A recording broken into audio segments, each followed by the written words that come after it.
Large company हो वो जरूरी नहीं है, लेकिन वो प्रॉफिटेबल होनी चाहिए और ग्लोबली कॉम्पिटिटिव होनी चाहिए।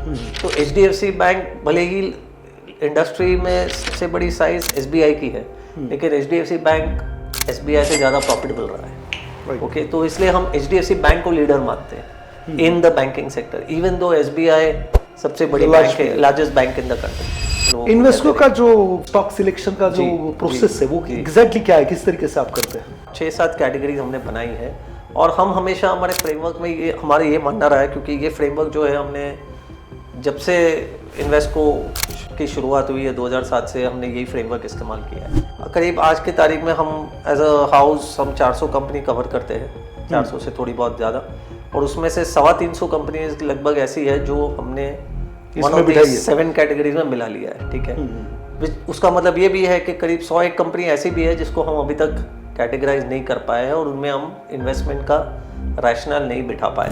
लेकिन आपके फंड हाउस का क्या मानना है कि क्या कौन से ऐसे फैक्टर्स है या ऐसे कौन से ड्राइवर्स है जो इंडियन मार्केट को वर्ल्ड की 3rd लार्जेस्ट या 2nd लार्जेस्ट इकोनॉमी बना सकते हैं आने वाले समय में? पिछले 10 साल का ट्रेंड देखें तो इनकम में से जितना हिस्सा फूड में जाता है, स्पेंडिंग में से जितना हिस्सा फूड में जाता है, वो कम होते जा रहा है और नॉन फूड वाली चीज़ों पे ज़्यादा बढ़ते जा रहा है। ओके, तो ये हमने रूरल एरिया में भी देखा है, लो इनकम हाउस होल्ड में भी देखा है और अर्बन एरिया में मिड इनकम और हाई इनकम हाउस होल्ड में भी सेम पैटर्न देखा है। आपने बताया कि जो गवर्नमेंट का बैलेंस शीट है वो अच्छा होना चाहिए, कॉर्पोरेट का बैलेंस शीट अच्छा होना चाहिए, बैंक का बैलेंस शीट अच्छा होना चाहिए और पब्लिक का बैलेंस शीट अच्छा होना चाहिए, जो अभी काफी अच्छी तरीके से है, ऐसा आपका मानना है। तो आने वाले कितने सालों तक ये अच्छा रहेगा? नमस्ते दोस्तों, आज हम बात करने वाले हैं इंडियन मार्केट के ग्रोथ के क्या ड्राइवर्स रहेंगे इसके बारे में। हम यहां से आगे किस तरीके से इन्वेस्टमेंट करके बहुत सारी वेल्थ क्रिएट कर सकते हैं, म्यूचुअल फंड में कौन सी अपॉर्चुनिटीज है, कहां कहां पर पैसे इन्वेस्ट किए जा सकते हैं। तो आज एक्सपर्ट टॉक में हमारे साथ इन्वेस्को के CIO chief investment officer Tahir Badshah ji आए हुए हैं, जो तकरीबन 1,30,000 करोड़ का फंड मैनेज करते हैं और काफ़ी बढ़िया स्कीम उनकी परफॉर्मेंस करती है। तो उनके किस तरीके से वो स्टॉक सिलेक्शन करते हैं, किस तरीके से उनकी सोच होती है कभी भी पोर्टफोलियो बनाते वक्त, ऐसी बहुत सारी बातों पर हम आज यहाँ पर बात करने वाले हैं। तो ये पॉडकास्ट अंत तक देखना, आपको इंडियन मार्केट के ग्रोथ कौन से ड्राइवर्स है वो भी पता चलेंगे, कौन सी बेस्ट थीम हो सकती है अभी इन्वेस्टमेंट के लिए उसके बारे में भी आपको पता चलेगा, और आप बढ़िया से वेल्थ अपने फ्यूचर के लिए किस तरीके से क्रिएट कर सकते हैं इसके बारे में भी हम लोग ताहिर सर से बात करेंगे। तो अंत तक बने रहे। नए हो इस चैनल पे तो इस चैनल को सब्सक्राइब जरूर कर लेना, क्योंकि ऐसे एक्सपर्ट आपके साथ इस चैनल पे आपको मिलेंगे जो आपकी वेल्थ जर्नी में आपको बहुत सारा मदद कर सकते हैं। तो स्टार्ट करते हैं। ताहिर जी, आपका इस चैनल पर तहे दिल से स्वागत है। नमस्कार। अपने बारे में कुछ बताइए, क्योंकि मैंने तो आपका कुछ इंट्रोडक्शन दिया नहीं है। तो मैं करीब 30 साल से इक्विटी मार्केट्स और कैपिटल मार्केट से जुड़ा हुआ हूँ। मैंने वैसे तो इंजीनियरिंग किया हुआ है, उसके बाद MBA, लेकिन MBA के बाद फाइनेंस और इक्विटी मार्केट्स में ही रुचि रही और शायद करीब मैंने 1995 से ये काम शुरू किया है और 1995 में इकोनॉमी की स्थिति काफ़ी इंडिया की कुछ ज़्यादा अच्छी नहीं थी और 92-93 में हमारा वैसे भी हमने एक नए रिफॉर्म्स का प्रोग्राम शुरू किया था मनमोहन सिंह जी के नेतृत्व में और इंडिया काफ़ी हद तक इकोनॉमिकली पीछे रह चुका था। करेंसी की बड़ी डिवैल्यूएशन हुई थी उस समय। तो उस समय से मेरी मतलब कैपिटल मार्केट्स और इक्विटी मार्केट से जुड़ना शुरू हो गया और तब ये था कि माहौल क्योंकि बहुत चैलेंज था, नौकरियां मिलनी मुश्किल थी और इंजीनियर होने के बावजूद मतलब अपॉर्चुनिटीज़ नहीं थी। तो मैंने सोचा कि क्यों ना कुछ ऐसा किया जाए या ऐसा कोई रास्ता खोजा जाए जिससे अपनी भी वेल्थ क्रिएशन थोड़ी जल्दी हो सके और सीढ़ी जल्दी पार कर सके। तो इस तरीके से इक्विटी मार्केट्स एक ऐसा एरिया मुझे लगा जो शायद उसमें उससे बेनिफिट मैं निकाल पाऊँ, तो आई थिंक और इंटरेस्ट भी एक तरीके से उसी तरह जनरेट हुआ उसमें, जनरेट हो गया। और हालांकि उस समय इंडियन मार्केट्स क्योंकि एक नेसेंट हर्षद स्टेज मेहता पे थे, का भी पीरियड था, फिर वो राजीव सब गांधी हो जी चुका भी था डेथ हो चुकी जी, थी। हाँ, और इकोनॉमी की क्राइसिस भी आ गई थी। हाँ। लेकिन बात ये थी कि एक्चुअली इंडिया की इकोनॉमी एक नए सिरे से शुरू होने जा रही थी, और लग रहा था कि आफ्टर लिबरलाइजेशन फॉरेनर्स का इंटरेस्ट आना शुरू हो जाएगा। तो तब तक जो मार्केट की भी जो कॉन्फ़िगरेशन थी वो ये थी कि मोस्टली डोमेस्टिक इन्वेस्टर हुआ करते थे, और ज़्यादातर रिसर्च का काम होता नहीं था। बहुत कम ऐसी कंपनियां थी जो इन्वेस्टमेंट रिसर्च या इक्विटी रिसर्च करती थी उस समय। मोतीलाल ओसवाल एक ऐसे उसमें थी, इनसाइट करके हुआ करता था, इनाम जैसे है, 3-4 ऐसे लोग थे जो अच्छा काम करते थे रिसर्च में। लेकिन फॉरेन इन्वेस्टर्स और फॉरेन रिसर्च कंपनियां वगैरह ज़्यादा इंडिया में थी नहीं, लेकिन लग रहा था कि ये एक नया फ्यूचर हो सकता है। तो इसलिए रिसर्च में रुचि रही। क्योंकि इंजीनियर का बैकग्राउंड था तो इंडस्ट्री एनालिसिस वगैरह करने में थोड़ी आसानी होती थी, कुछ इंडस्ट्रीज़ को अंडरस्टैंड करने में आसानी होती थी। रामदेव अग्रवाल जी जो मोतीलाल ओसवाल के साथ, मोतीलाल ओसवाल के चीफ है, उनसे मेरी मुलाकात हुई बाय चांस, और उन्होंने मुझे कैनलेस तो का पहले मौका आपने दिया। मोतीलाल ओसवाल से स्टार्ट किया? जी, तो उस टाइम जो रिसर्च का विंग था मोतीलाल ओसवाल का, उसका नाम मोतीलाल ओसवाल नहीं था, उसका ब्रांड अलग था। उस समय वो इंक्वायर के नाम से जाना जाता था, Indian equity research. Indian equity research का शॉर्ट फॉर्म इंक्वायर हुआ करता था। तो मैंने इंक्वायर से मेरा करियर शुरू किया, और वहाँ पे उस समय क्योंकि रामदेव जी खुद रिसर्च में बहुत रुचि रखते थे, अभी भी रखते हैं, लेकिन उनका खुद का उस समय learning phase about equity markets, about wealth creation शुरू हुआ था। वॉरेन बफेट से जो उन्होंने सीखना था, उनको पढ़ना था, उनको समझना था, वो तब से वो उस काम में जुड़ गए। और मेरी ये खुशकिस्मती रही कि मैं उनके साथ जुड़ गया उसी समय, तो मेरी भी साथ साथ लर्निंग हो गई, मेरी भी अंडरस्टैंडिंग हो गई। और आई थिंक हमने वो शुरू के 5-6 साल बहुत अच्छा काम किया मिलके, ऐसे एज अ टीम। बहुत सारी अच्छी अच्छी आइडियाज़ हमने खोजी, हम बहुत सारी कुछ चीज़ें सीखे, specially with regard to wealth creation. Focused companies का फोकस क्या होना चाहिए, कंपनीज़ किस तरीके से कंडक्ट करनी चाहिए, वो किस तरीके से अपना वेल्थ जनरेट करती है, कौन से ऐसे बिजनेसेस होते हैं जो मल्टीबैगर्स हो सकते हैं, जिनमें लगभग करीब करीब जो वॉरेन बफेट और चार्ली मंजर की थिंकिंग थी, वही उसी कॉन्टेक्स्ट में इंडिया में किस तरीके से इन्वेस्टमेंट किया जा सकता है। तो हमने उस समय बहुत सारे ऐसे अच्छी मल्टीबैगर कंपनीज हमने खोजी, और हमने क्लाइंट्स को रेकमेंड की। हीरो होंडा हुआ करता था एक समय, Bajaj auto, HDFC bank, Cipla, बहुत सारी ऐसी कंपनीज थी जो उस समय 25-25, 30-30% कंपाउंडिंग दे रही थी बहुत सारे सालों साल। सो आई थिंक मेरी भी लर्निंग उस कॉन्टेक्स्ट में अच्छी रही, स्टार्टिंग शुरुआत अच्छी रही। 1995 से 2000 तक मैंने उनके साथ काम किया। PMS भी किया आपने वहाँ पर? वहाँ पे PMS मैंने नहीं किया, वो बाद में किया। 2000 से 2010 के बीच में मैं कुछ और कंपनीज के साथ जुड़ा रहा, कोटक के साथ जुड़ा रहा, ICICI प्रूडेंशियल, AMC, वहाँ पे मैं PMS करता था। तो 2000 से 2010 के बीच में मेरा वो फेज़ रहा, जहाँ पे मैं बाहर कुछ और कंपनीज के साथ इक्विटी रिसर्च ही कर रहा था। करीब 15 साल मैंने इक्विटी रिसर्च किया। फिर 2010 में रामदेव जी ने मुझे वापस न्योता दिया कि वापस आ जाओ। वो म्यूचुअल फंड शुरू करने वाले थे, PMS उनका हुआ करता था उस समय, काफ़ी अच्छा PMS था उस दौरान, अभी भी है।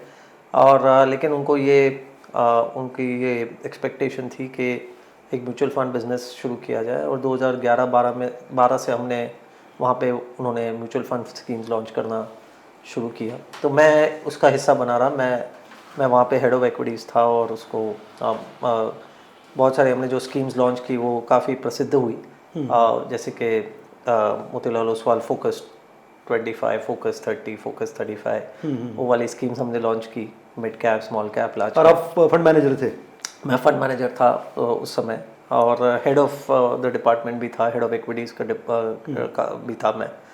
तो वो एक अच्छा फेज़ रहा, एक एंटरप्रेन्योरियल जर्नी थी, क्योंकि वो एक नया बिजनेस खड़ा करने वाली बात थी।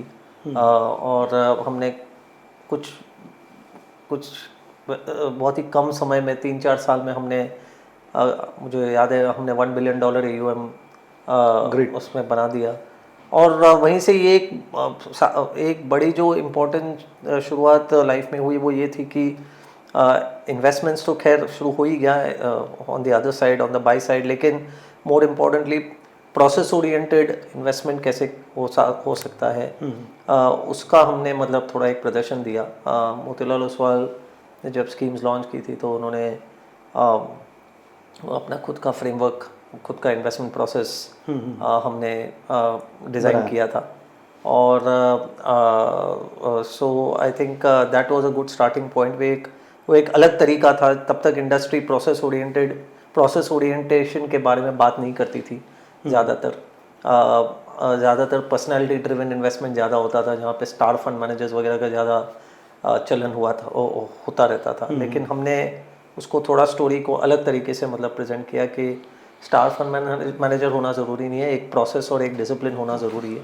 जो आप अभी इन्वेस्को में जो मैंने इन्वेस्को में भी देखा, तो जब मेरे को 2016-17 में इन्वेस्को मेरे सामने आया एज अ प्रोपोजिशन, तो मैं काफ़ी, जब मैंने उनको इवेल्युएट किया तो मुझे पता चला कि यहाँ पे एक और AMC है जो एक प्रोसेस ओरिएंटेड मैनर में अपना काम करते आ रही है। और भले AMC छोटी थी, हमारे इक्विटी AUM करीब 2000 करोड़ से कम था, 1700-1800 करोड़ का इक्विटी AUM हुआ करता था हमारा उस समय। जो अभी 1,30,000 करोड़ है? नहीं, जो अभी 75,000 करोड़ के आसपास है। अगर इक्विटी AUM की बात करें तो 1,30,000 हमारा पूरा टोटल AUM है। आर्बिट्राज फंड, अपने फिक्स्ड इनकम स्ट्रेटजीज वगैरह सब मिला के, ऑफशोर फंड्स। लेकिन जो 2000 से कम वाला AUM था वो आज 72-75,000 करोड़ उस रेंज में है। तो आई थिंक अट्रैक्शन ये हुआ कि यहाँ पे और एक एंटिटी है जो प्रोसेस ओरिएंटेड फैशन में कुछ काम कर रही है, लेकिन उनका जर्नी, उनकी AUM छोटी है। और अगर हम ठीक तरीके से हमारा मैसेज हम लोगों के सामने, निवेशकों के सामने लेके जाते हैं तो हम कुछ नया कर सकते हैं। तो जब मैंने ज्वाइन किया 2017 में, जनवरी 2017 में, तो मैं खुद, मेरे लिए खुद के मैंने दिमाग में ऐसे छोटे टारगेट लगाए कि यार ठीक है, अपने 1800-2000 करोड़ का AUM है, क्या हम 5000 करोड़ हो सकते हैं क्या 3-4-5 साल में। लेकिन ऊपर वाले की मर्जी कुछ और थी। तो जब कोविड हुआ 2020 में जनवरी, उसके पहले हम 12,000 करोड़ तक पहुंच गए थे इक्विटी AUM। और 12,000 वाला कोविड के दौरान मार्केट गिरा तो इसलिए हम भी गिर गए, तो 12,000 वाला मुझे याद है 8,000 हो गया था। और वो 8,000 वाला आज 72,000 करोड़ है 2021 से लेके 2025 तक। तो एक काफ़ी सेटिस्फाइंग गिरा। और ये मैं कहूँगा कि टीम की कंट्रीब्यूशन है। मोर इम्पोर्टेंटली हमने वो जो प्रोसेस का दामन हमने छोड़ा नहीं, उसको पकड़ के हम लोग इन्वेस्टमेंट का जो फंड सिलेक्शन या स्टॉक सिलेक्शन का जो प्रोसेस है वो एग्जैक्टली क्या है, किस तरीके से आप करते हैं? तो वैसे तो ये बहुत ही मतलब एक लेवल पर बहुत ही सिंपल प्रोसेस है। हालांकि मैं अगर पूरा समझाने जाऊंगा तो it will be very time consuming, लेकिन मैं शॉर्ट में आपको बताता हूँ जी। तो एक्चुअली वो एक फ्रेमवर्क ऐसा हमने तैयार किया है जिसमें बेसिकली कुछ 7-8 अलग-अलग कैटेगरीज है। और वो कैटेगरीज हमने कुछ डिफाइन करके रखी है कि जो बेसिकली कंपनीज की लाइफ साइकिल के हिसाब से अगर आप समझे तो हर एक कंपनी अपनी लाइफ साइकिल में पहले शुरुआत में छोटी कंपनी होती है जो फास्ट ग्रो करती है। उसके बाद एक लेवल ऐसा आता है जहाँ पे तो वो उस दौरान जब वो एकदम छोटी कंपनी होती है हम उसे स्टार कहते हैं, जो काफ़ी स्ट्रॉन्ग ग्रोथ दिखा सकती है, 25-30% की कंपाउंडिंग दिखा सकती है। उसमें एंटरप्रेन्योर का विजन होता है, उसमें ऑपरेटिंग लेवरेज की शक्यता होती है कि अगर बिजनेस ग्रोथ करते गया तो उसकी प्रॉफिटेबिलिटी उससे भी ज़्यादा गुना एक्सपैंड होगी। तो वो एक कैटेगरी हो जाती है स्टार करके। जैसे जैसे कंपनी थोड़ी और बड़ी हो जाती है तो फिर ग्रोथ रेट थोड़ी कम हो जाती है, लेकिन तब कंपनी की एक्सपेक्टेशन ये होती है कि हम एटलीस्ट इंडस्ट्री लीडर से ज़्यादा ग्रो करें या इंडस्ट्री से ज़्यादा ग्रो करें। तो मार्केट शेयर गेन करना वो उनके लिए ज़्यादा इम्पोर्टेंट हो जाता है। और साथ ही साथ मार्केट शेयर गेन के साथ साथ ये भी होता है कि आप ये भी सोचते हो कि हमारी प्रॉफिटेबिलिटी भी जो इंडस्ट्री की लीडर है उससे बेटर या उसके क्लोज होती जाए, उसके कंपैरिजन में होती जाए।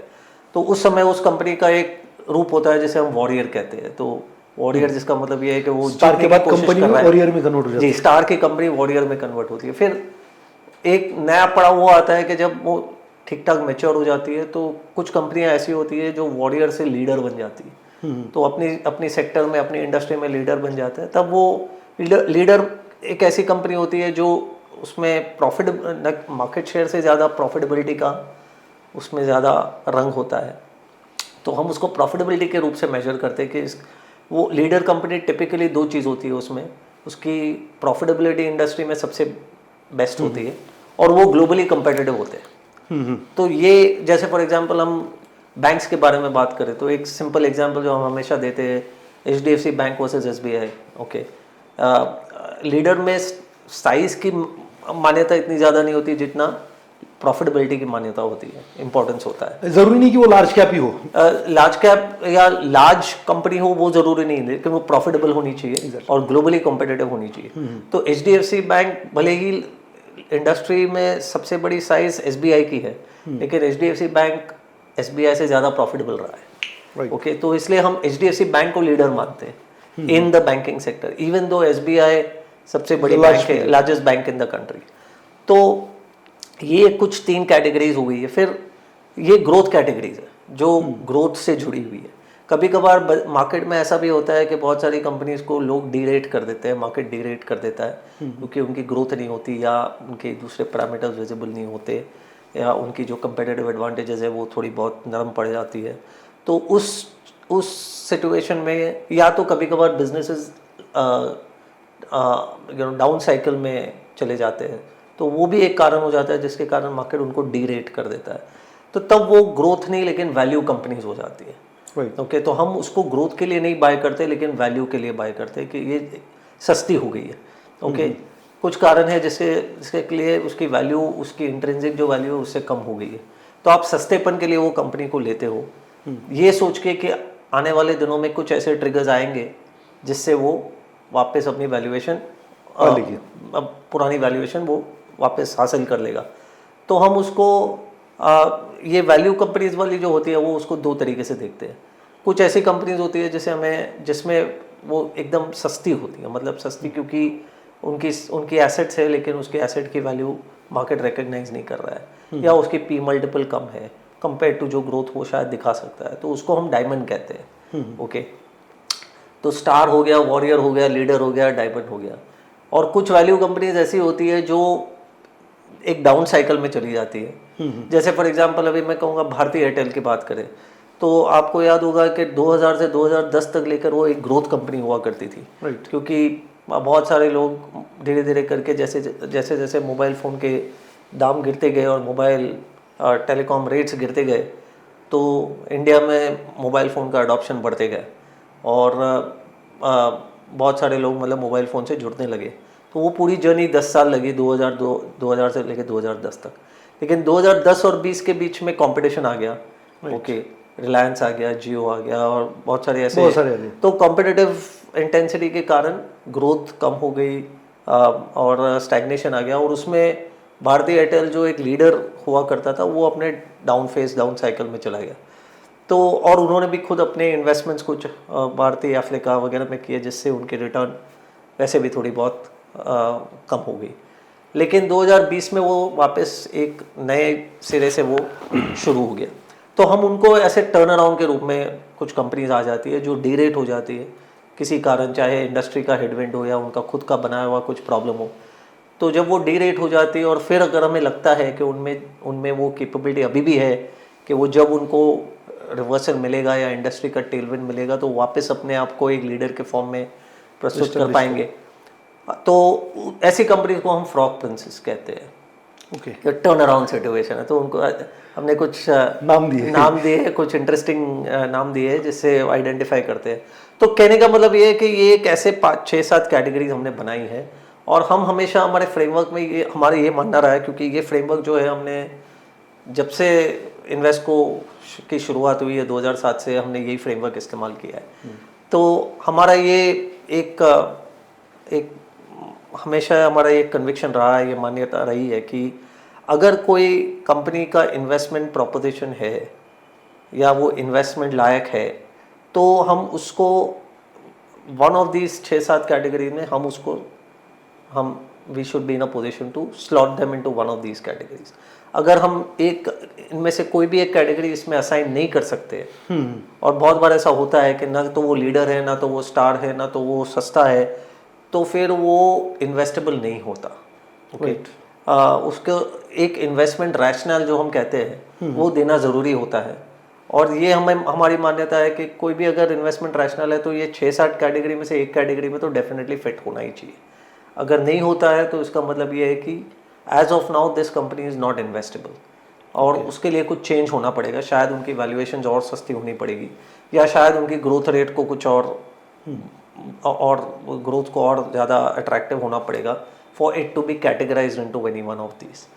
तो जब तक वो एक कैटेगरी में फिट हो सकती है तब तक ठीक है, और उसको हम मान्यता देते हैं and then we use it for investment. अगर नहीं होती है तो ये हमारे लिए एक फिल्टरिंग मैकेनिज्म हो जाता है कि वो निकल जाती है, और वो हम तब तक नहीं देखते जब तक हम उसका इन्वेस्टमेंट रैशनल ठीक से बिठा नहीं पाते। बहुत ही बढ़िया। तो ये एक डिसिप्लिन होता है, और करीब आज की तारीख में हम एज अ हाउस हम 400 कंपनी कवर करते हैं, 400 से थोड़ी बहुत ज़्यादा, और उसमें से 350 कंपनीज लगभग ऐसी है जो हमने 7 कैटेगरीज में मिला लिया है। ठीक है, उसका मतलब ये भी है कि करीब 101 कंपनी ऐसी भी है जिसको हम अभी तक कैटेगराइज नहीं कर पाए हैं, और उनमें हम इन्वेस्टमेंट का रैशनल नहीं बिठा पाए हैं। तो वो हम मॉनिटरिंग में रखते हैं, और जब उनका टर्न आएगा, जब लगेगा कि उनके पैरामीटर्स मीट हो रहे हैं, तो हम उसको इंक्लूड करने की कोशिश करेंगे। और जब स्टॉक कैटेगराइज होता है तभी हमारे फंड्स में वो आता है।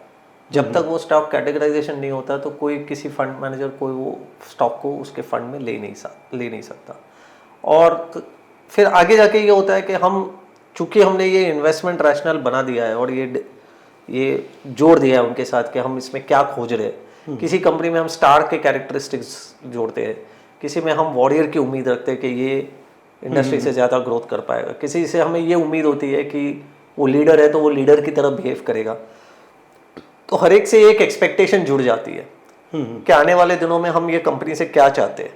अगर हम टर्न अराउंड चाहते हैं तो हम ये देखना चाहेंगे कि क्वार्टर बाय क्वार्टर इनकी ग्रोथ इंप्रूव होती है क्या, प्रॉफिटेबिलिटी इंप्रूव होती है क्या, वगैरह वगैरह, राइट।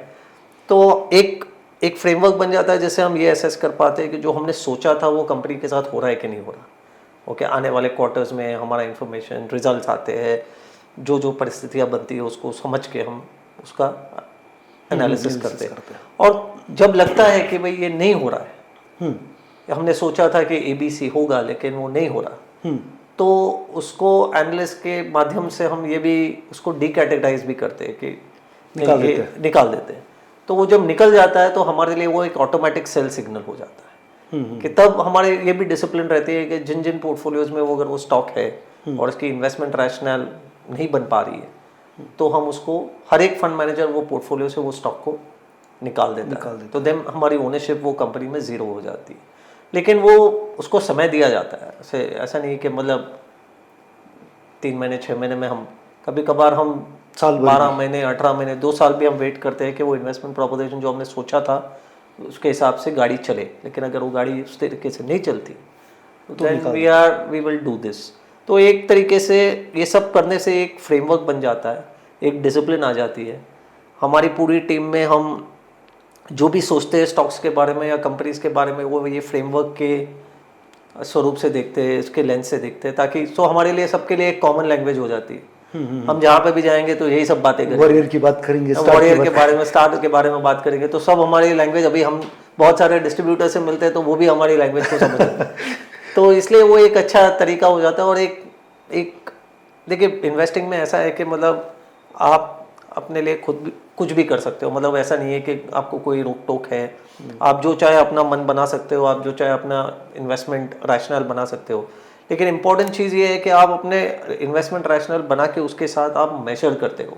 राइट। ऐसा नहीं हो जाना चाहिए कि पहले तो आपके पास इन्वेस्टमेंट रैशनल ही नहीं हुआ, किसी ने कह दिया तो मैंने ले लिया, या टिप आ गया, या वो ऐसा हो गया। तो आपकी अगर समझ डेवलप करनी है तो पहले वो इन्वेस्टमेंट का रैशनल बनाना पड़ेगा।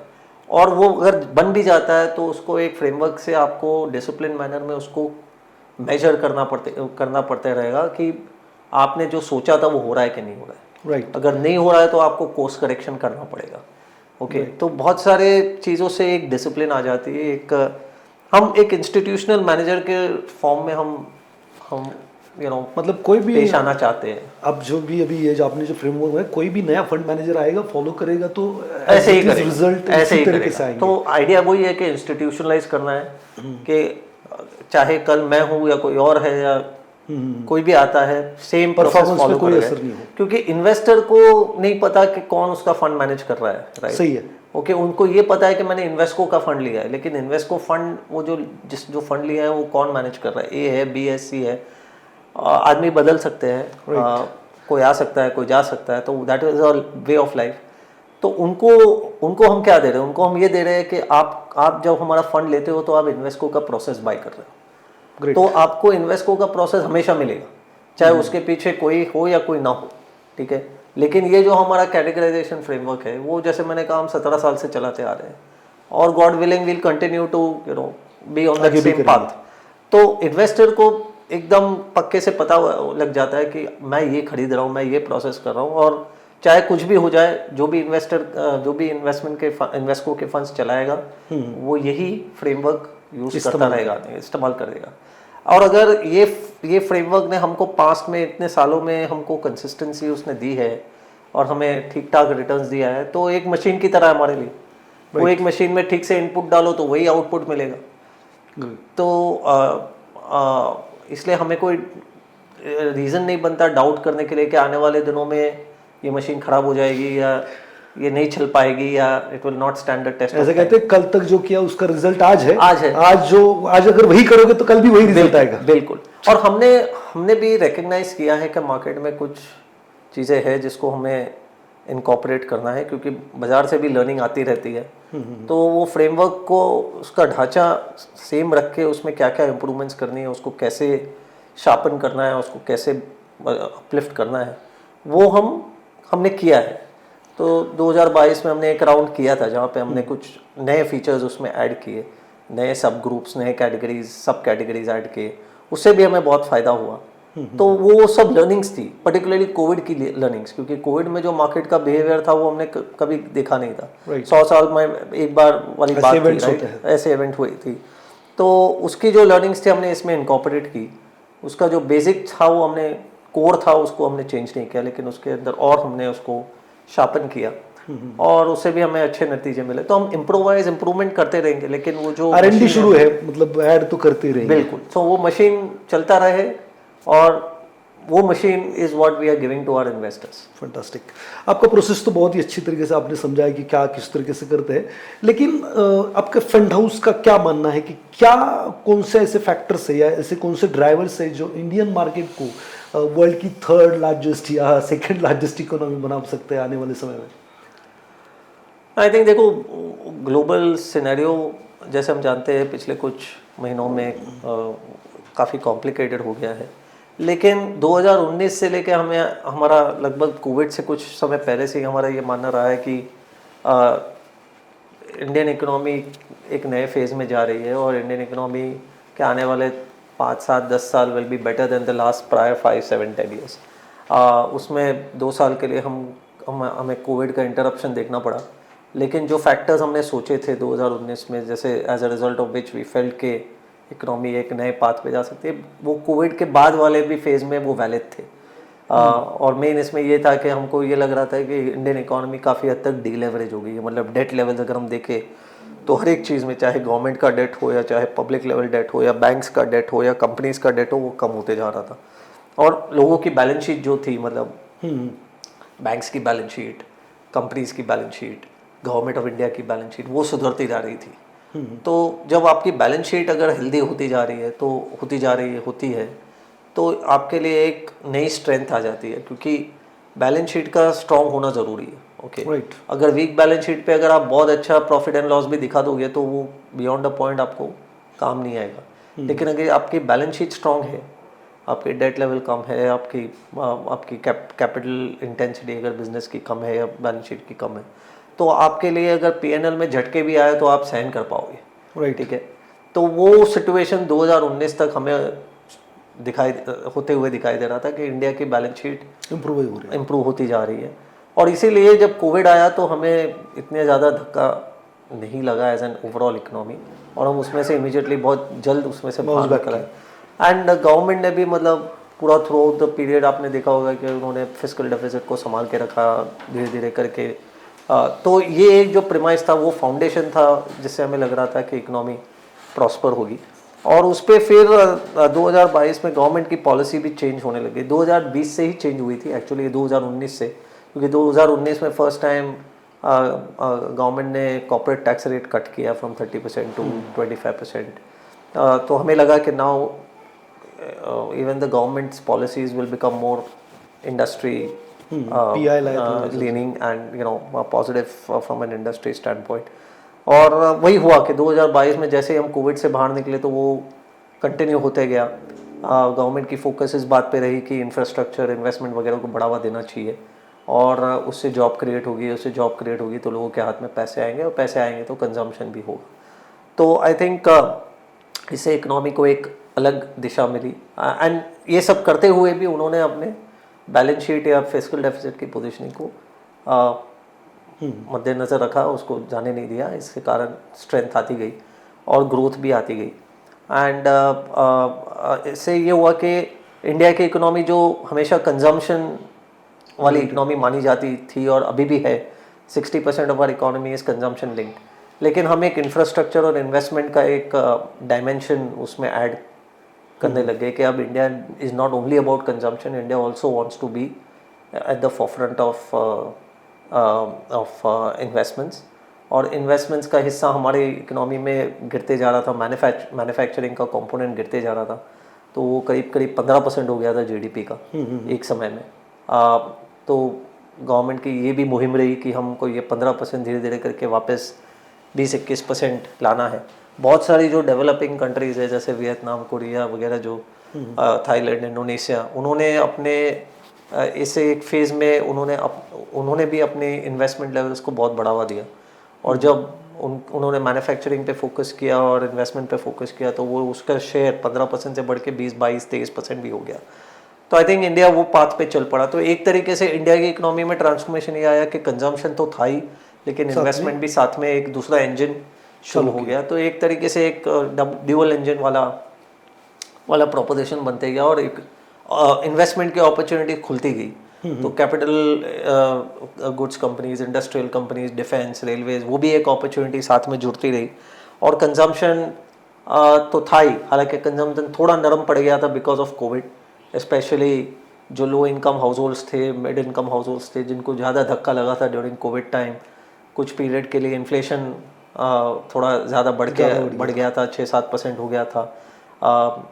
तो उसके कारण consumption, particularly lower and consumption पे थोड़ा खिंचाव आया था, थोड़ी कमी हो गई थी। तो अब जो गवर्नमेंट ने अभी रिसेंटली जो स्टेप्स लिए हैं, वो काफ़ी सारे स्टेप्स लिए जिससे कंजम्पशन को भी एक बढ़ावा मिल सकता है। काफ़ी समय के बाद एक ऐसा समय आया जहाँ पे कुछ 4-5 अलग अलग तरीके से लीवर्स कंजम्पशन को बढ़ावा देने के लिए सामने दिख रहे हैं। जैसे फॉर एग्जांपल फरवरी में हमने देखा कि गवर्नमेंट ने टैक्स काटे, टैक्स रिलीफ दिया, तो वो चेंज किया। तो करीब 1 लाख करोड़ का बेनिफिट उस वजह से आने की उम्मीद है आने वाले दिनों में। फिर उसके बाद हमने 3 महीने के अंदर देखा कि रेट कट्स हो गए। तो 100 बेसिस पॉइंट रेट कट हो गए in a matter of 3-4 months. Immediately recently हमने कुछ हफ्ते पहले जीएसटी का कट देखा, विच इज़ अनदर बूस्टर। वो करीब 2 लाख करोड़ का बेनिफिट इकोनॉमी को ला सकता है। And last but not the least, आने वाले कुछ महीनों में या साल भर में we will see the implementation of the 8th pay commission. तो जो पे कमीशन हमें 10 साल में एक बार होता है, 2016 में लास्ट हुआ था, 2026 में 8th पे कमीशन इम्प्लीमेंट। ये जो चेंजेस किए गवर्नमेंट ने पिछले 1 साल में, जैसे कि आपने बताया कि फरवरी में टैक्स रिजीम में छूट दी, फिर बाद में उन्होंने रेट कट्स भी किए, उसमें अभी जीएसटी की भी आपने बताया कि उसमें भी कट कर दिया। तो इसका किस सेक्टर को बेनिफिट होगा? तो मेन तो basically consumption will get a boost, क्योंकि ये सब जो माध्यम है लोगों के हाथ में और पैसा इकट्ठा हो या आए। और ये पिछले कंपैरिजन टू 2-3 साल, जैसे मैंने कहा, लोगों के हाथ में पैसे बच नहीं रहे थे, क्योंकि एक तो इनकम्स उनकी स्टैग्नेट हो रही थी। दूसरा ये था कि इनकम के साथ टैक्स फोल्ड में वो आते जा रहे थे, नए बढ़ रहा नए था, फाइलर्स वैसे आ टैक्स रहे भी जा रहा थे, था। टैक्स बढ़ते जा रहा था। फिर उसके बाद इन्फ्लेशन खा जा रहा था इनकम में से, क्योंकि इन्फ्लेशन 6-7% चल रहा है। वही इन्फ्लेशन अभी आजकल 3% हो गया है, 4% हो गया है। तो इन्फ्लेशन भी रिलीफ हो गया है, इनकम लोगों की धीरे धीरे बढ़नी है। मॉनसून जो है वो फेवरेबल रहा है, तो रूरल इनकम्स भी आगे जाके शायद और बेहतर हो सकती है। तो इससे ये होगा कि लोगों के हाथ में जो डिस्पोजेबल इनकम है वो बढ़ते जाएगा, और उसका फ़ायदा डेफिनेटली देखिए आज के दिन, आज के माहौल, आज का जो कंट्री का माहौल है, जो कंट्री की जो पॉपुलेशन की जो डेमोग्राफिक है, जिनमें यंगस्टर्स उनका बोलबाला है, they have a better, they are driving the consumption patterns and the consumption changes. तो ये सब जो डिस्पोजेबल इनकम रहेगी, they will go into new areas of consumption. और कंजम्पशन में भी पहले 20-25 साल पहले रोटी कपड़ा मकान हुआ करता था, आज का roti kapda makaan is completely different, और 2035 का roti kapda makaan will be completely different. Today's roti kapda makaan is more about travel and tourism, health care आपको करना है, फाइनेंशियल इन्वेस्टमेंट करना है, ओके, एंटरटेनमेंट हो गया, उस चीज़ों के लिए आप, दैट इज़ योर स्टेपल, वो आपको चाहिए आपकी ज़िंदगी में। सो आई थिंक उससे अलग अलग सेक्टर्स, सब सेगमेंट्स ऑफ कंजम्पशन को बेनिफिट हो सकता है। हम कंजम्पशन की बात करते हैं तो एक ही चीज़ नहीं है, उसके नीचे 10 चीज़ें हैं। सही है। आज के ज़माने में मतलब ऑटोज़ को भी, autos is consumption, real estate भी कंजम्पशन है, आपको नया घर खरीदना है तो वो भी कंजम्पशन है, आपको अगर ले रहे हो तो भी कंजम्पशन है, आप FMCG खरीदते हो तो वो भी कंजम्पशन है, और फाइनेंशियल प्रोडक्ट लेते हो तो वो भी कंजम्पशन है। ज्यादा बेनिफिट इसमें डिस्क्रिशनरी और नॉन डिस्क्रिशनरी आता है, इसको किसका ज्यादा बेनिफिट होगा? डिस्क्रिशनरी को ज़्यादा बेनिफिट होगा, क्योंकि हम इसमें और एक ट्रेंड ये देख रहे हैं कि जब हम, या तो हम फूड और नॉन फूड के बारे में बात करें, तो हम पिछले 10 साल का ट्रेंड देखें तो इनकम में से जितना हिस्सा फूड में जाता है, स्पेंडिंग में से जितना हिस्सा फूड में जाता है वो कम होते जा रहा है, और नॉन फूड वाली चीज़ों पे ज़्यादा बढ़ते जा रहा है। ओके, तो ये हमने रूरल एरिया में भी देखा है, लो इनकम हाउस होल्ड में भी देखा है, और अर्बन एरिया में मिड इनकम और हाई इनकम हाउस होल्ड में भी सेम पैटर्न दिखा है कि फूड के लिए जो हम स्पेंडिंग करते हैं वो कम होते जा रहे हैं, बट अदर थिंग्स आर, चाहे फिर वो हेल्थ हो, चाहे फिर वो मेडिकल हो, चाहे फिर वो ट्रैवल एंड टूरिज्म हो, एंटरटेनमेंट हो, वो ऐसी चीज़ें बढ़ती जा रही है। तो under consumption there are 10 other things which are there which are gaining strength, और वो बेनिफिशरीज होंगे ये जो कुछ चीज़ें हुई है, इन्फ्लेशन का, GST का, इससे जब जो भी सब बचत हो रही है, that will go into these diverse segments. आजकल कंज्यूमर टेक सर्विसेज, मतलब जैसे फॉर एग्जांपल जोमेटो, स्विगी, ऐसे सब जो mainly quick commerce, these have become the platforms just on the basis of which you are consuming. तो टुडे हमें लगता है कि कंजम्पशन में ये डिमांड इतना ज़्यादा महत्व नहीं रखता, डिमांड तो वैसे भी आ जाएगा, सप्लाई होना ज़्यादा ज़रूरी है कि क्या आपके प्रोडक्ट्स राइट चैनल्स में अवेलेबल है, आपके स्टोर्स है जहाँ जहाँ ग्रोथ आ रही है। दूसरी एक चीज़ जो इंडिया में एक बड़ी लंबी ट्रेंड होती जा रही है, इसकी बहुत सारा जो ग्रोथ आ रहा है आजकल वो Tier 2 Tier 3 लोकेशन से आ रहा है, अर्बन सेंटर से तो आ ही रहा है, अर्बन सेंटर से साइज आता है, लेकिन जो ग्रोथ आ रहा है वो छोटे लोकेशन से ज़्यादा आ रहा है। आप इंटरनेट यूजर्स देखिए, आप इंटरनेट पे खरीदारी देखें तो वही से ज़्यादा आ रही है। Significantly larger part is 60% is coming from Tier 2 Tier 3 location. तो आपके लिए ये भी ज़रूरी है कि वो सेगमेंट के लिए, वो एरियाज़ में, वो लोकेशंस में आपके सेंटर्स है, आपकी दुकानें हैं, आपकी स्टोर्स है, आपके रेस्टोरेंट्स है कि नहीं है। अगर वो नहीं है तो आप वो ग्रोथ की एडवांटेज ले नहीं पाओगे। तो बहुत सारी चीज़ें इंडिया में बदलती हुई दिखाई दे रही है। दूसरी एक ट्रेंड ये भी है कि प्रीमियमाइज हो रहा है, तो हर एक चीज़ में हर एक की अपेक्षा है, उनकी एस्पिरेशन है कि हम नेक्स्ट बेस्ट चीज़ खरीदें। आप अगर जूते भी लेते हो तो आप अपनी हद में रह के, लेकिन आप ये सोचते हो कि मैं आगे से बेटर वाला लूँ। ओके, आप अगर ट्रेन से ट्रैवल करते हो तो आप ये एस्पिरेशन लगते हो कि मैं भी फ्लाइट लूँ। ओके, आप अगर गाड़ी खरीदना चाहते हो तो यार मैं भी थोड़ी बड़ी गाड़ी खरीदूँ। घर खरीदना है तो थोड़ा बड़ा घर खरीदना है या अच्छा घर खरीदना है। तो उस तरीके से everywhere there is an aspiration which is rising, और ये एक प्रीमियमाइजेशन ट्रेंड बहुत सारी एफएमसीजी, बहुत सारी कंज्यूमर कंपनीज को डिस्क्रिशनरी हो या नॉन डिस्क्रिशनरी हो, उनको बेनिफिट करेगा। लेकिन आपका सवाल सही है, तो मुझे लगता है कि डिस्क्रिशनरी पे ज़्यादा भारी ग्रोथ आने की संभावना। मतलब जो भी अभी एक साल में जो भी चेंजेस गवर्नमेंट ने या जो भी फोकस्ड है कंजम्पशन को ही बढ़ावा देने का फोकस दिख रहा है, तो कंजम्पशन सेक्टर में ज़्यादा बढ़िया इन्वेस्टमेंट करना रहेगा आने वाले समय में। और साथ में ज़्यादा से ज़्यादा जो डिक्शनरी है उसमें ज़्यादा फोकस है।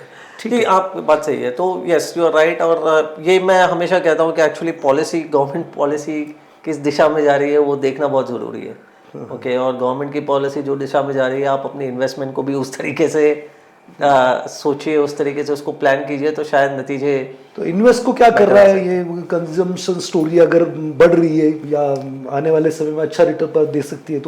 तो जैसे आपको पता है, हम तो एक फंड ही लॉन्च कर रहे हैं। तो ये NFO एक हम लॉन्च करने जा रहे हैं आने वाले दिनों में। ये India Invesco consumption fund launch होगा, खुल जाएगा, जो हमें लगता है कि निवेशकों के लिए एक अच्छी अपॉर्चुनिटी हो सकती है। हमने हमेशा देखा है कि मतलब देखिए, कंजम्पशन जैसे मैंने समझाया, ये एक ऐसा चीज़ है जो वैसे भी एक स्ट्रक्चरल अपॉर्चुनिटी है। इंडिया की 60% एक्चुअली GDP कंजम्पशन से आती है आज भी, तो एक वो बड़ा हिस्सा होता है, बड़ा हिस्सा है। और ये भी है कि वो एक सबसे फास्ट ग्रोइंग कंजम्पशन मार्केट है हमारी इंडिया की। वी आर ग्रोइंग एट 10-11%, जबकि बहुत सारे दूसरे देश जो है, विकसित देश भी है और जो इमर्जिंग कंट्रीज भी है, उनकी ग्रोथ रेट 5-6% है। उसके कंपैरिजन में हम 10-11% ग्रो कर रहे हैं, डबल ग्रो कर रहे हैं। तो एक तो ग्रोथ हमारी वहाँ पे अच्छी है, वो इकोनॉमी का बड़ा हिस्सा है। पॉलिसी अभी सपोर्टिव होती जा रही है उस चीज़ों में।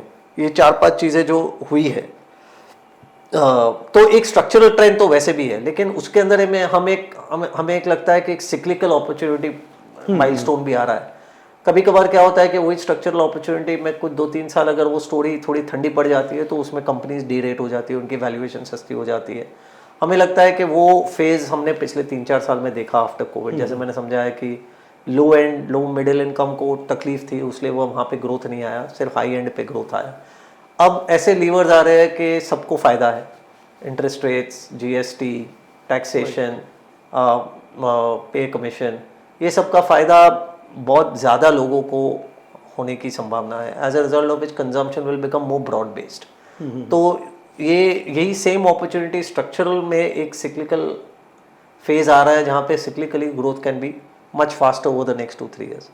तो हमने हमेशा देखा है कि जब सब लीवर साथ एक कॉन्फ्लुएंस होता है, तो उसका इम्पैक्ट अच्छा आता है, बहुत ही अच्छा आ जाता है। एक फैक्टर होता है, 2 फैक्टर होता है तो बात नहीं बनती, लेकिन 4-5 फैक्टर्स अलग अलग साथ आ जाते हैं, उसका एक अलग ही स्वरूप होता है, उसका अलग ही एक ग्रोथ पे उसका असर होता है। तो हमें लगता है कि वो फेज आने जा रहा है। और कंजम्पशन की दूसरी अट्रैक्टिवनेस ये है एट दिस स्टेज के वैल्यूएशन वाइज बहुत ज़्यादा ऊंचे नहीं है, दे आर एट एवरेज और बिलो एवरेज।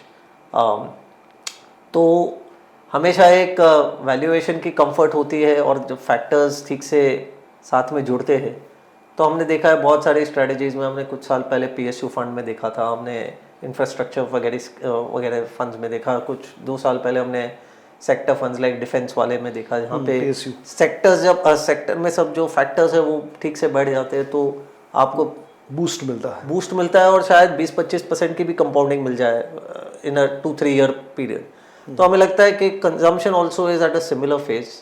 और कंजम्पशन की दूसरी खासियत ये है कि on a steady state basis भी अगर आप देखें, तो पिछले 10 साल का अगर एनालिसिस करो या 15 साल का एनालिसिस करो, तो कंजम्पशन जो थीम है या फंड है, वो 10 में से 7 बार 7 out of 10 occasions it beats the index. Okay, तो वैसे भी वो एक स्टेडी स्टेट कंपाउंडिंग वाली स्टोरी है, उसमें पैसा बनना ही है, वैसे भी बन फास्ट बनना है, तो ये सारी जो चीजें हुई है पिछले 1 साल में, उसका एडवांटेज मिल सकता है। और ये एक ऐसी पॉइंट है जहाँ पे वो एडवांटेज आपके सामने है, डिस्काउंट नहीं हुआ है, लोगों के मन में अभी भी शक है, स्केप्टिसिज्म है, डर है, तो उससे आपको वैल्यूएशन में सस्ते भी मिल रहे हैं। बट ये एक ऐसी स्टोरी है जहाँ पे डाउन साइड की कंफर्ट है, क्योंकि ये वैसे भी कंजम्पशन वाला सेक्टर है।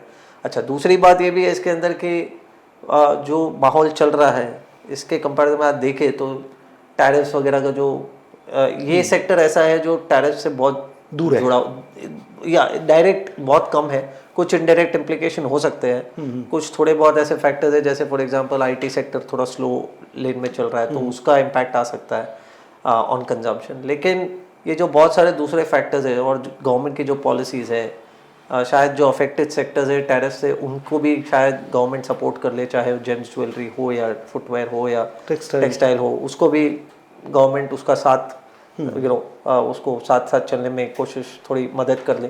तो मेरे को लगता है कि होलिस्टिकली देखा जाए तो it is a sector which is away from some of the global challenges today. उसकी सबसे ज़्यादा ग्रोथ डोमेस्टिक फैक्टर्स से आती है, डोमेस्टिक अलाइनमेंट अच्छा है, पॉलिसी अच्छा है, पॉलिसी फेवरेबल है और मोर इम्पोर्टेंटली वैल्यूएशन भी एक शुरुआत की लेवल पे है। तो एक सिक्लिकल अपॉर्चुनिटी भी है जहाँ पे 2-3 साल में आपको बहुत स्ट्रॉन्ग रिटर्न मिल सकते हैं। और उसके बाद भी हमने देखा है कि जैसे उसकी पास्ट हिस्ट्री रही है कि 7 आउट ऑफ 10 ईयर्स में तो वैसे भी वो मार्केट को बीट कर ही लेता है।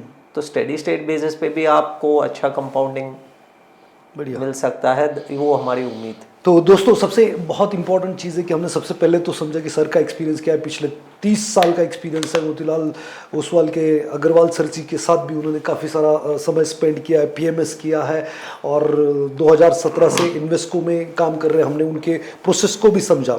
हमने अभी ये बात यहाँ पे डिस्कस की कि किस तरीके से गवर्नमेंट पॉलिसीज़ और ये सारी जो घटनाएं हुई है वो किस सेक्टर को बेनिफिट करेगी, तो वो कंजम्पशन को बेनिफिट करेगी। तो कंजम्पशन में इन्वेस्टमेंट करना बेटर ही रहेगा क्योंकि स्ट्रक्चरल स्टोरी है।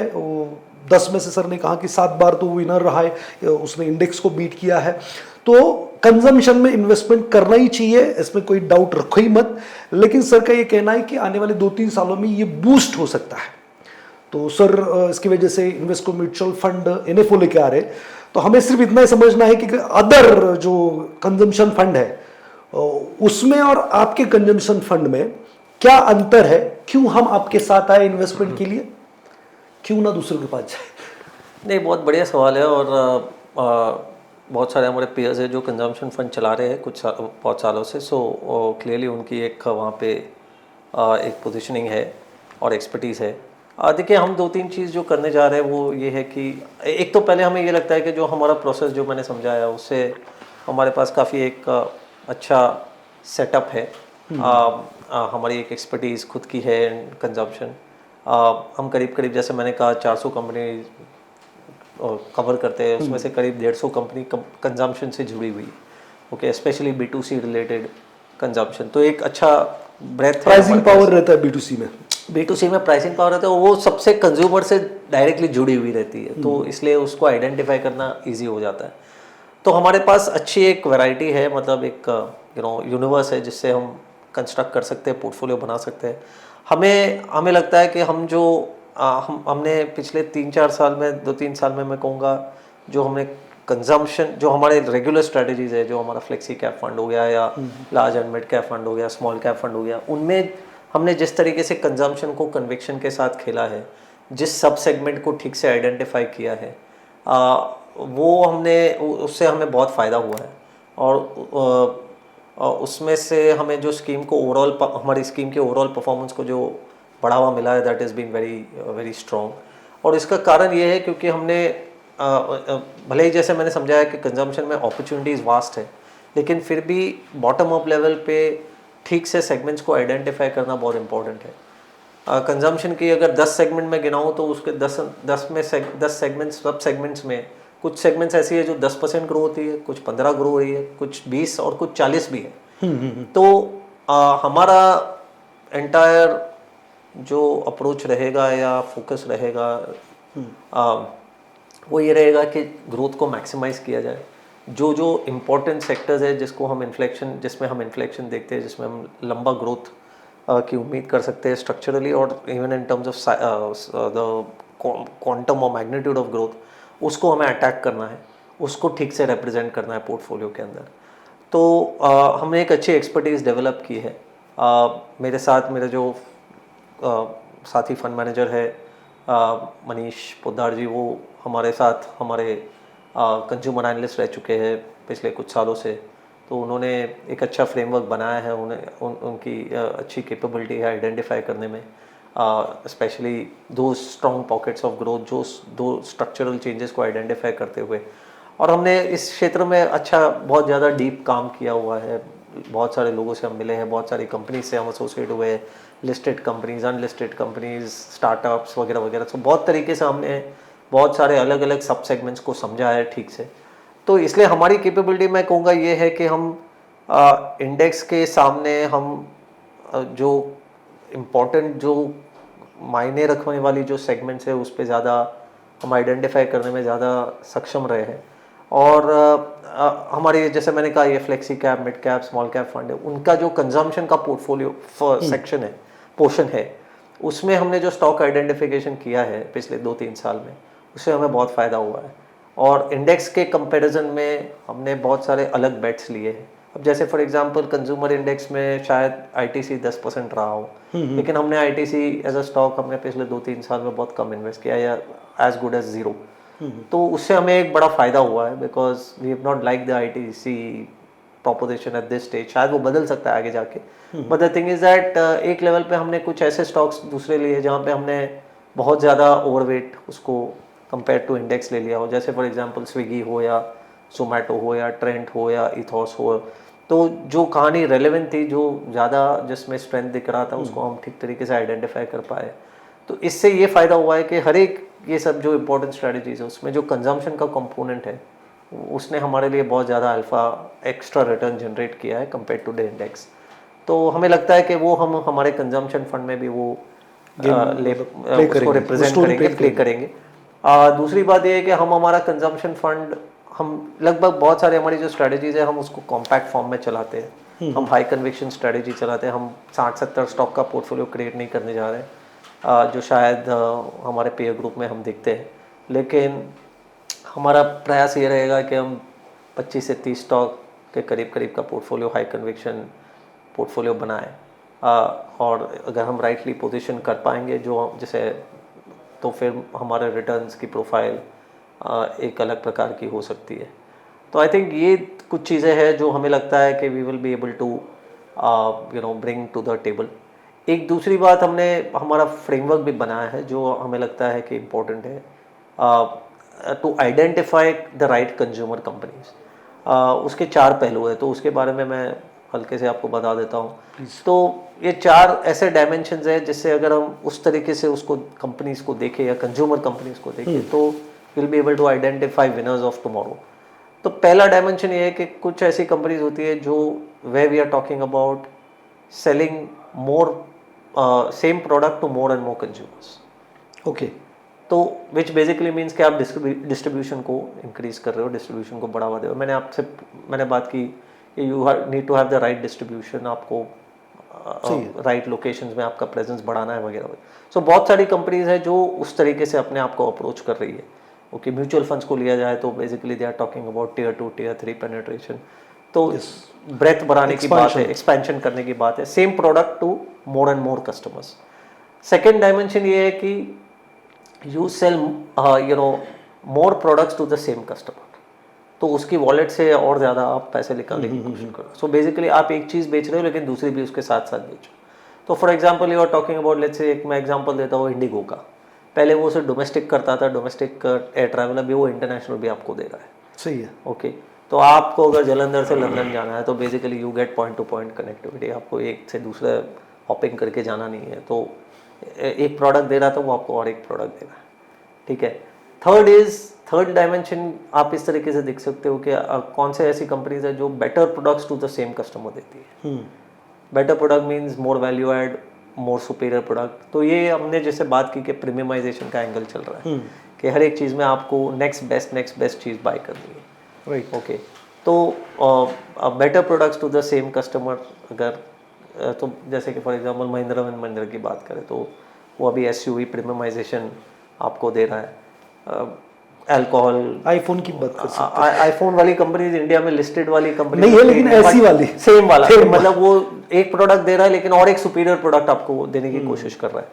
तो better product to the same customer. And the fourth dimension अगर ये है कि new products to the same customer. Okay, तो यू आर बेसिकली एक चीज़ दे रहे हो लेकिन you are trying to expand the number of products or number of segments that you're providing to it. तो अगर आप एग्जांपल ले लो तो we can talk about let's say trend, okay. तो पहले वेस्ट साइड का फॉर्मेट था, फिर एक जूडियो का उन्होंने फॉर्मेट शुरू किया, तो एक नए कस्टमर सेगमेंट को आप नई चीज़ दे रहे हो। अब एक मिलेनियल को और जेन जी जिसे कहते हैं उसके लिए उन्होंने एक नई ब्रांड बनाई है बर्न टोस्ट करके, आई थिंक। तो उसको that is another new product that you are trying to offer. तो that is another dimension on the basis of which you will expand your market क्या डिमांड कर रहा है उस हिसाब से। एग्जैक्टली। सो अगर ये 4 अलग अलग दिशाओं या 4 अलग अलग डायमेंशन पे अगर आप कंपनीज को इवैल्यूएट करो, मतलब आपके पोर्टफोलियो में इस तरीके से कंपनी जो एक्सपेंशन कैपेसिटी रखती है या करने वाली है, यस, उससे उनका ग्रोथ या प्रॉफिटेबिलिटी बढ़ सकती है जी। दूसरा, एक ही कस्टमर को और एक प्रोडक्ट दे सकती है जी, मतलब नंबर ऑफ प्रोडक्ट ज्यादा बेच सकती है। एब्सोल्युटली। तीसरा, कस्टमर को नया प्रोडक्ट दे सकती है, वो हाँ, तीसरा वो भी है। हाँ। और चौथा वाला ये है कि आपको वो पहले आप 100 रुपए की चीज बेच रहे हो, आप 200 रुपए की चीज बेचो। बढ़िया। तो प्रीमियमाइजेशन का या वैल्यू से आप उसकी वॉलेट से पहले 100 रुपए निकल रहा था, आपको 200 रुपए की चीज फनल लगा रहे हैं। एग्जैक्टली। तो इस तरीके से अगर कंपनीज को एनालाइज किया जाए तो आप एक राइट अपॉर्चुनिटीज को आइडेंटिफाई कर पाओगे।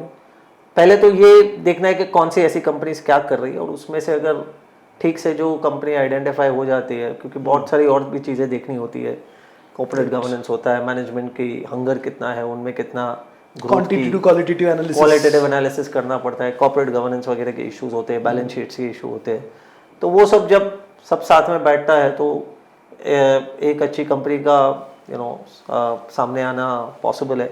और हमें फिर ऐसी 30-35 कंपनी 25-30-35 कंपनी ही चाहिए, हमें 60-70-80 कंपनी लेनी नहीं है, राइट। और अगर इस तरीके से हमने पोजिशनिंग किया तो फिर शायद हम हमारे पीयर्स को के सामने हम शायद थोड़ा बेहतर प्रदर्शन कर सके, ऐसी हमारी उम्मीद है। बढ़िया दोस्तों, ये NFO है, 10 रुपये का NDV आपको मिलेगा, एक यूनिट 10 रुपये में मिलेगी।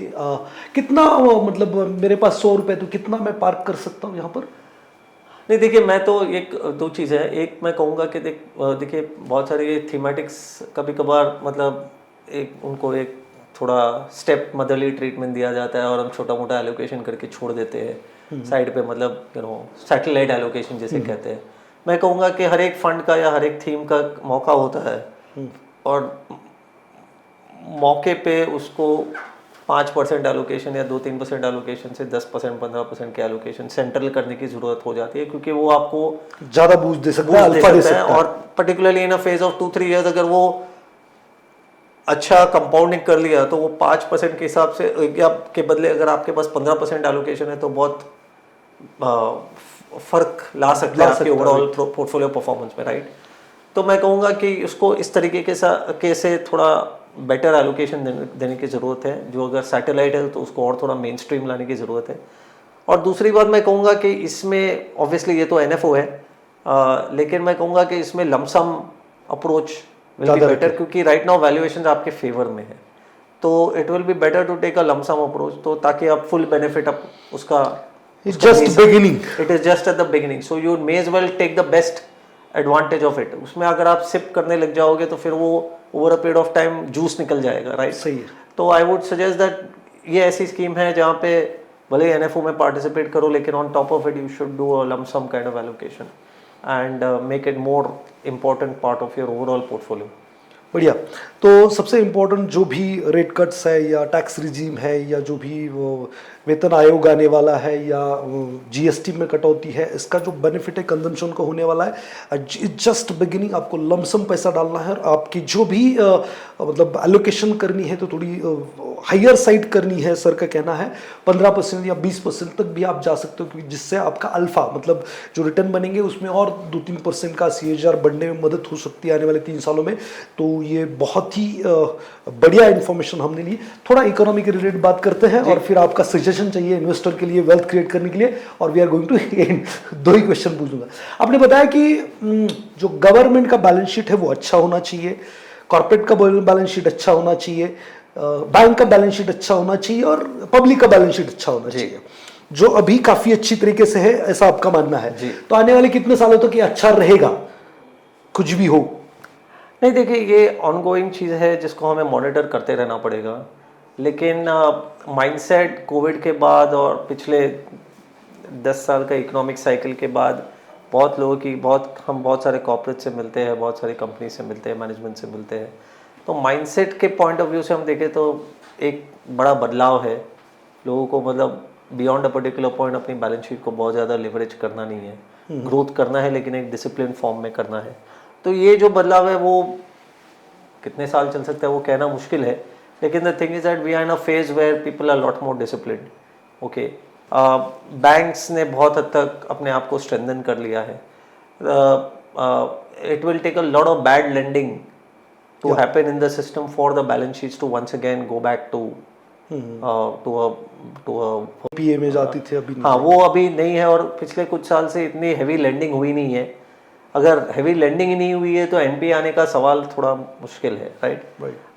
तो आई थिंक ये मुझे लगता है कि it is a reasonably decent long term trend. आने वाले 10 साल, आने वाले 8-10 साल तो मैं कहूँगा कि हंसते खेलते गुजर जाने चाहिए, and it should not lead to any shocks in the system. IL&FS crisis के बाद हमने देखा है कि जो 2018 में हुआ था, 7 साल हो गए, उसके बाद we not seen any major blow out, और फाइनेंशियल इंस्टीट्यूशंस आपके स्टेबल है। कॉर्पोरेट्स की जैसे मैंने कहा माइंडसेट बदल चुका है। अभी अगर कभी कभार डर आता है तो सिर्फ हाउस होल्ड्स के पॉइंट ऑफ व्यू से आता है कि कभी कभार हाउस होल्ड्स में अनसिक्योर्ड लेंडिंग, पर्सनल लेंडिंग बढ़ते जाता है, लेकिन वो भी एक कुछ ऐसे प्रोपोर्शन पे नहीं गया है जहाँ पे हमें बहुत अलार्मिंग सिचुएशन दिख रहा है। हाँ, लेकिन that is something that we have to monitor. और गवर्नमेंट भी at one level is very particular. उन्होंने अभी भी 4.5% आपको 4.4% फिस्कल डेफिसिट है, 4% के उनको टारगेट है, तो एक कंफर्टेबल पोजीशन है। ये गवर्नमेंट की माइंडसेट अलग प्रकार की है, तो we are, it doesn't look like कि 2-3 साल में ये पिक्चर बहुत खराब हो जाएगा। तो थोड़ा सा लंबा व्यू ले सकते हैं, बैलेंस शीट अच्छी रहेगी तो ग्रोथ भी रहेगी, ऐसा मान सकते हैं। आप कौन से फंड मैनेज करते हैं इन्वेस्को में? मुझे तो पता है, लेकिन मैं Invesco India Contra fund, Invesco India small cap fund, Invesco India focus fund और फ्लेक्सी कैप, ये 4 महत्वपूर्ण जो फंड है, इंपॉर्टेंट वाले जो फंड है, उसमें मैं फंड मैनेजर भी रहता हूँ। ओके, बढ़िया। वेल्थ क्रिएट करने के लिए हमारे लोगों को क्या सलाह देंगे? आई थिंक इम्पॉर्टेंट चीज़ ये है कि 2-3 चीज़ें हैं बेसिकली। एक तो कि आप सिस्टम में और प्रोसेस में फेथ रखिए। बहुत ज़्यादा डाइवर्सिटी और बहुत ज़्यादा फंड्स लेने की भी कोई आवश्यकता नहीं है। हमारे जैसे मैन्युफैक्चरर है जो हम बार बार आपको नए नए फंड ला के देते रहेंगे, लेकिन उसका मतलब ये नहीं कि आप सारे फंड में पैसे डालो। तो आपको फंड मैनेजर का सिलेक्शन कुछ किसी के सहायता के साथ या किसी तरीके से आपको एक अपना मॉडल बनाना है। मैं खुद के पोर्टफोलियो में 4-5 से ज़्यादा स्कीम्स रखता नहीं हूँ, लेकिन इम्पोर्टेंट ये है कि आप फोकस तरीके से आप अपना मतलब इन्वेस्टमेंट करते रहिए।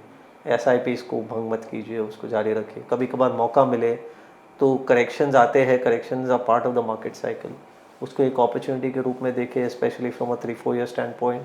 तो कभी कभार ड्रॉडाउन्स आते हैं, जब स्मॉल कैप भी हमने पिछले 2-3 साल में 2-3 ओकेशन ऐसे देखे जब 7%, 5%, 10% गिर गया, लेकिन over a period of time it is only compounded. So I think वो ऐसे कुछ मौके आते हैं तो उसमें लमसम का एक ट्रांच आप बढ़ा सकते हो, बिकॉज वो आपको एक अलग तरीके का रिटर्न आपको इन्हेंस करके दे सकता है। सो आई थिंक वो एक डिसिप्लिन रखिए। और मैं कहूँगा कि patience is obviously something which we have to keep. There is a long term, यहाँ पे लॉन्ग टर्म के अलावा कोई सोच का कोई जगह नहीं है। So these to my mind are basically the tenets which I go by, जो मेरे बिलीव्स है, और इस तरीके से मैं आई थिंक कुछ हद तक डाइवर्सिटी रखना ज़रूरी है। और मैं ये करंट जो ग्लोबल कॉन्टेक्स्ट है उसमें मैं ये भी कहूँगा कि डाइवर्सिफाई इस तरीके से कि मतलब मल्टी एसेट के रूप में आप अगर अपना इन्वेस्टमेंट करें या सोचे तो इट विल बी बेटर रहेगा, और ड्रॉडाउन ज़्यादा नहीं रहेगा। और मल्टी एसेट जब मैं कहता हूँ तो मतलब बियॉन्ड इंडिया को भी आपको सोचना पड़ेगा, because we are in a global economy. और there are certain asset classes जिसकी इंपॉर्टेंस बढ़ती जा रही है आने वाले दिनों में, चाहे वो ग्लोबल US इक्विटी हो या फिर इंडियन डोमेस्टिक इक्विटी हो या फिर गोल्ड सिल्वर हो, तो एक और एसेट क्लासेस में रोटेशन आता रहता है। कभी एक एसेट क्लास चलता है, कभी दूसरा एसेट क्लास चलता है, तो कुछ हद तक आपके पोर्टफोलियो सिलेक्शन में एक मल्टी एसेट फंड भी होना चाहिए, फ्लेवर या मल्टी एसेट फंड होना ज़रूरी है। That is what I. बहुत ही बढ़िया। आपने इतना बिजी शेड्यूल से इतना बड़ा टाइम निकाला और दिल खोल के जो बातें की हमारे साथ, इसके लिए मैं आपका तहे दिल से शुक्रिया अदा करना चाहता हूँ। बिफोर दैट ऑडियंस, सबसे इंपॉर्टेंट कंक्लूजन अगर इस पॉडकास्ट का निकालना है तो जो भी बैलेंस शीट सर ने बोली, 4 बैलेंस शीट काफ़ी अच्छी स्ट्रांग है, आने वाले 8-10 सालों तक बढ़िया रह सकती है, तो ग्रोथ के लिए या आपकी वेल्थ क्रिएट के लिए वो बहुत इंपॉर्टेंट पार्ट रहेगा।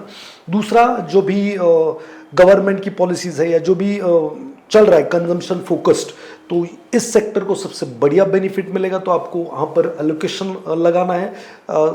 इन्वेस्को का NFO आ रहा है, उसमें भी आप जा सकते हो। उसमें क्यों जाना है उसकी बातें भी सर ने बताई है। 4 जो बातें उन्होंने बताई, जो हमने 2 बार रिपीट भी की है कि एक्सपांशन, ये सारी चीज़ें, तो इसको आप देख सकते हो। लमसम पैसा डाल सकते हो, कोई दिक्कत नहीं है। आपका जो भी अगर कोई सवाल रहेगा इसके रिलेटेड, कंजम्पशन फंड के रिलेटेड, तो नीचे मैं नंबर दे रहा हूँ ऑफिस का, डेफिनेटली कॉल कर सकते हो। इसके बारे में ज़्यादा जानकारी आप ले सकते हो। सर का 30 ईयर का एक्सपीरियंस है और सही समय पे सही चीज़ें करने की वजह से इन्वेस्ट को काफ़ी बढ़िया परफॉर्म्स करता है। आप भी देखते हो उनके स्कीम्स काफ़ी बढ़िया करते हैं। तो डेफिनेटली ये अगर इस समय पे कुछ कर रहे हैं तो हम ट्रस्ट कर सकते हैं। तो डेफिनेटली आपको इसमें पैसे डालने चाहिए। अगर चैनल पे नए हैं तो सब्सक्राइब करना मत भूलिए। आपने जो भी दोस्त है और नई अपॉर्चुनिटी इन्वेस्टमेंट के लिए ढूंढ रहे हैं, उनको भी ये वीडियो डेफिनेटली शेयर कीजिए, जिससे उनको भी कुछ आइडिया मिले और वो भी इन्वेस्टमेंट कर पाए। तो सर, आप यहाँ पर आए और इतनी सारी हमसे बातें की दिल खोल के, उसके लिए मैं आपका तहे दिल से शुक्रिया अदा करता हूँ। Thank you very much and thank you very much audience. मिलते हैं नेक्स्ट वीडियो में। Thank you.